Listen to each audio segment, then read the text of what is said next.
Messi mwenyewe amemfollow Bangala. Bangala kupitia Instagram. Si jana.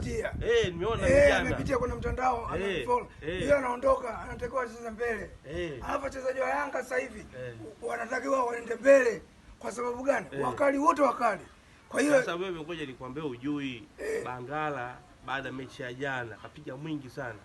PSG wanamtaka. Ndio maana Messi kamfollow kwenye Instagram. Sasa asiyajua atajua tu. Asiyajua atajua. Unaona mpira jana? Mpira mkali kichizi lakini basi tikitaka. Acha bwana wewe. Hatari ya Mungu shetani haiwezi kujua. Hatari ya Mungu